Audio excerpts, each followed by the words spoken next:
Aujourd'hui, on travaille les complexes avec un exercice pas si facile que ça. Détermine l'ensemble des nombres complexes z tels que z³ plus 3z2 plus 3z plus 9 soit réel. Quelle est l'image de cet ensemble dans le plan complexe? Ça, on verra à la fin, une fois qu'on aura trouvé les solutions.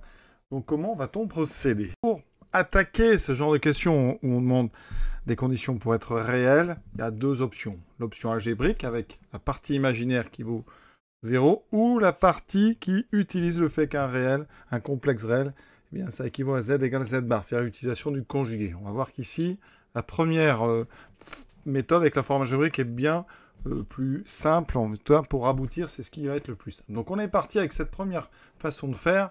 Donc on va mettre, voilà, regarder un petit peu la forme algébrique de tout ça en essayant de gagner un petit peu de temps, parce qu'il y a quand même du travail. Vous voyez, z cube, il va falloir développer, z carré, il faut développer, donc il y a un petit peu de travail.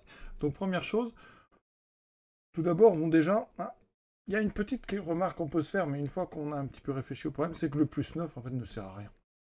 Ici, commit, il y a un plus 9, plus 11, plus 12, de toute façon. Si la somme est réelle, c'est que eh bien, les trois premiers termes forment une somme réelle. C'est-à-dire que le 9, en fait, est uniquement là pour brouiller peut-être un petit peu les pistes. Et on va voir qu'il disparaît de toute façon de notre raisonnement. Donc ici, première remarque, voilà. Ceux qui sont demandés, mais à quoi sert le 9? Bien, il est peut-être là pour brouiller les pistes, mais en tout cas, ici, moi, je ne vais pas m'en servir, vous allez voir, il va disparaître dans les calculs. Z égale x plus y, avec x, y, un couple de réels. Donc, ici, ce qui est important, c'est que z3 plus 3z2, 2 plus 3z plus 9 réel, ça équivaut, eh bien, au fait que la partie imaginaire est nulle. C'est pour ça d'ailleurs que le plus 9 va disparaître, parce que le plus 9, lui, va être dans la partie réelle. D'accord? Donc je vais aller chercher un Z3 plus 3Z2 plus 3Z plus 9, et je vais même chercher uniquement la partie imaginaire. Ça va me gagner un petit peu de temps, vous allez voir, parce que tout d'abord, il faut aller chercher, donc ici, le cube de x plus y. Alors moi, je vais chercher uniquement sa partie imaginaire. Vous allez voir qu'on va gagner deux termes. Pour ça, on utilise donc une identité remarquable, donc binôme de Newton, A plus B au cube, donc vous devez savoir ça bien, A cube, plus 3A2B, plus 3AB2, plus B3. Alors si on l'utilise avec I, c'est pas si fréquent que ça, qu'est-ce que ça va changer si je mets A plus IB au cube? Donc dans le A cube, il n'y a rien qui change. C'est comme si j'appliquais la formule, et à la place de B, je mets IB. Donc ici, vous voyez, je vais juste rajouter un I. Ici, je vais avoir B carré, donc le I va être carré. J'aurai donc I carré qui vaut moins 1, je vais avoir un moins. Et ici, je vais avoir un i au cube. Alors, i au cube, on n'a pas forcément l'habitude, mais au cube, c'est i carré fois i. C'est donc moins i. Donc là, on va avoir moins i b cube. Ça veut dire que pour avoir la partie imaginaire, eh bien, il y a juste deux termes qui vont rentrer dedans. Il y a le 3a2b. Je ne mets pas le i, bien sûr, dans la partie imaginaire. 3a2b. Donc ici, comme a, c'est x et b, c'est y, j'aurai donc 3x2y. Et j'aurai le moins y au cube. Donc ici, vous voyez, j'ai déjà ma partie imaginaire. Parce que la partie imaginaire d'une somme, c'est la somme des parties imaginaires. Donc on va remplir au fur et à mesure. Donc ici, je vais avoir déjà 3x2y moins y3. Il me faut maintenant 3z2. Donc z2, alors, il me faut la partie donc imaginaire de z2. Donc partie imaginaire de x plus y au carré. Donc là, vous connaissez par cœur, ça fait x2 moins y2, et moi, c'est la partie imaginaire qu'il me faut, donc c'est le 2xy. Donc là, je vais avoir 2xy dans la partie imaginaire. Ensuite, plus 3z, alors n'oublions pas, pardon, que c'est multiplié par 3, là, donc c'est par 3, oui, 3z2, donc là, j'aurai 6 fois.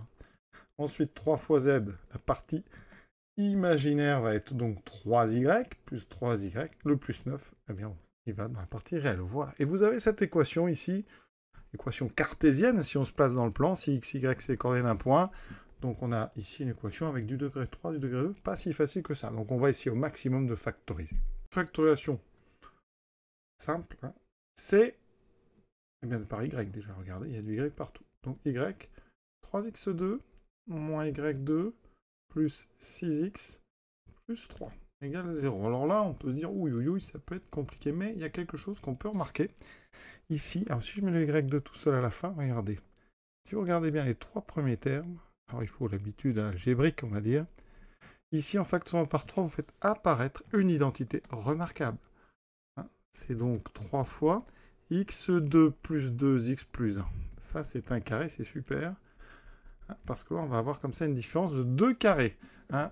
Donc, à la place de x2 plus 2x plus 1, je mets x plus 1 au carré. J'ai donc ici 3 fois x plus 1 au carré moins y2.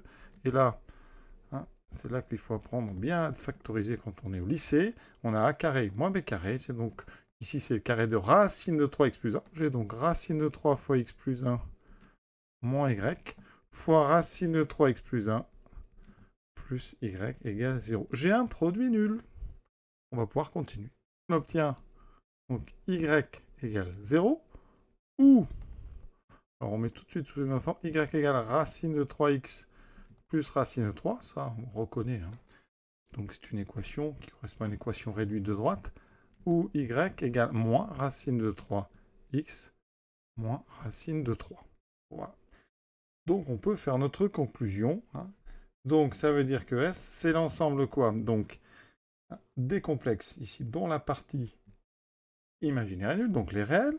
D'accord? Donc déjà, je vais faire une première petite partie. Donc c'est R, union l'ensemble des complexes qui s'écrivent, donc on va les écrire x plus i fois donc racine de 3x plus 1, avec x qui décrit l'ensemble des réels. Et ensuite union x plus moins, pardon, i racine de 3 fois x plus 1, avec x appartenant à R. Voilà donc l'ensemble des solutions de notre problème. Sur GeoGebra, donc y égale 0, vous voyez, c'est l'axe des abscisses, hein, donc évidemment.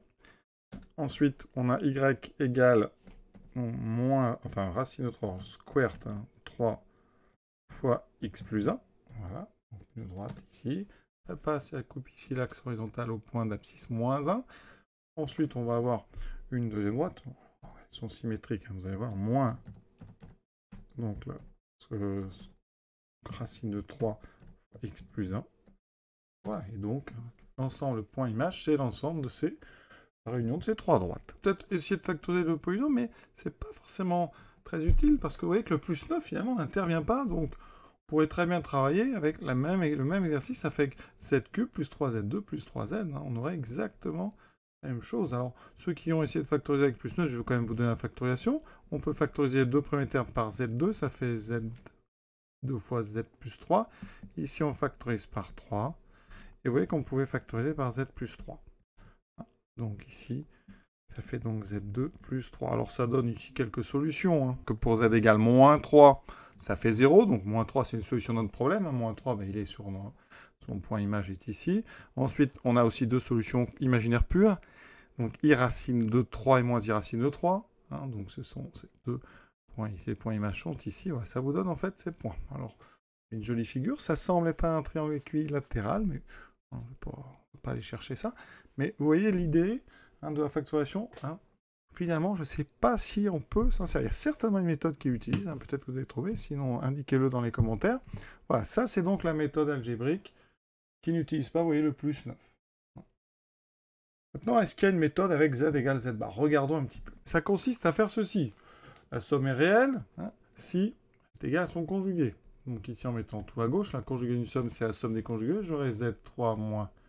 Donc ici, le conjugué passe très bien en puissance. Hein. Ici, on aura 3z2 moins 3z2 bar, donc ça fait z bar au carré. Hein. Pareil. Ensuite, 3z moins 3z bar. Et là, le 9 disparaît. Comme dans la première méthode, c'est normal. Si on peut considérer qu'on est dans une impasse. Parce que c'est trop compliqué, ceci, factoriser. Alors, je vais vous montrer comment on peut finir. C'est vraiment très artificiel. J'ai mis un petit peu de temps entre la factorisation. Ça donne ceci. Donc déjà, on fait une factorisation par z moins z bar. Parce que là, on a du a cube moins b cube. Donc ça se factorise en donc a carré. Ici, plus ab, donc z bar, plus b carré. Voilà. Ça, c'est les deux premiers termes qui me donnent ceci. Ensuite, je factorise ici par 3. J'aurai z carré moins z bar carré. Donc j'ai 3z plus z bar. Donc 3z plus 3z bar. Ici, on factorise. Ça me donne plus 3. Ça, c'est une première étape. Par contre, eh bien, cette somme-là, elle est compliquée. Et on va effectivement la factoriser en faisant apparaître une somme de 2 carrés. Je multiplie tout par 4. Vous allez voir. Donc, j'obtiens ceci.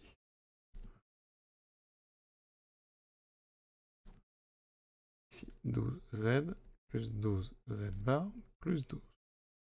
Ensuite, on va faire apparaître un carré, le carré de z moins z bar.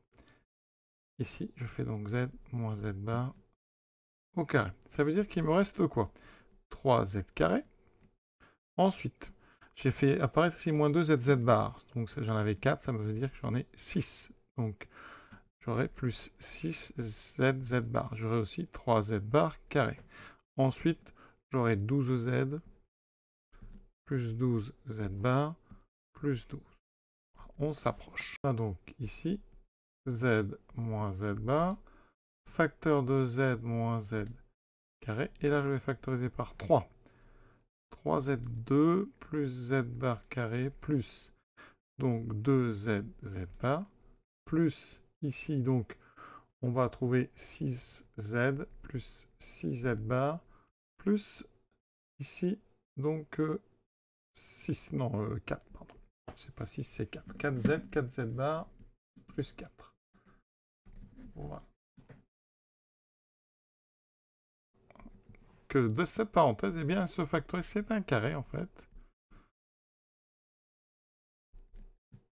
C'est le carré de z plus z bar plus 2. Hein, z carré, il y a les 3 carrés. Hein, et ensuite, les 3 doubles produits.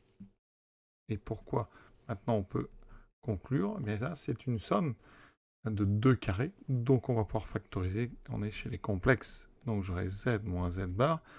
Facteur, donc, de... Alors, ici, en fait, on va rajouter un moins et bien sûr un i carré.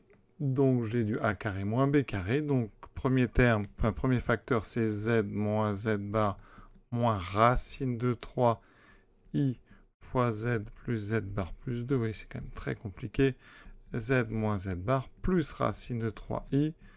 Z plus z bar plus 2. Vraiment, c'est pour les curieux qui se demandent comment on pourrait aboutir au même résultat en passant uniquement avec cette forme z et z bar. Ça n'a pas un grand intérêt, purement technique, on va dire. Donc, z égale z bar. Donc ça, on retrouve l'axe des réels.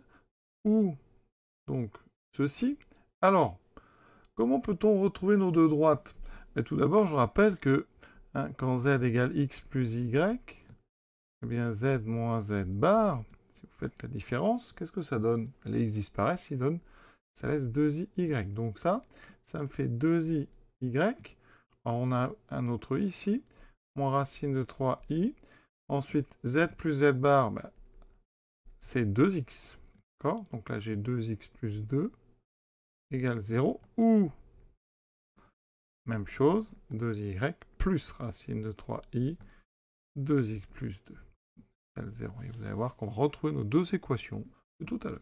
On simplifie par 2i, il reste y, moins racine de 3 fois x plus 1 égale 0. C'est exactement ce que j'avais tout à l'heure. Il suffit de mettre ce terme-là de l'autre côté. Ou y plus racine de 3, x plus 1 égale 0. Voilà, on retombe sur la même chose. Évidemment, la première méthode est beaucoup plus naturelle, intuitive. Celle-ci, on peut légitimement se demander vraiment comment on peut trouver bien cette factorisation.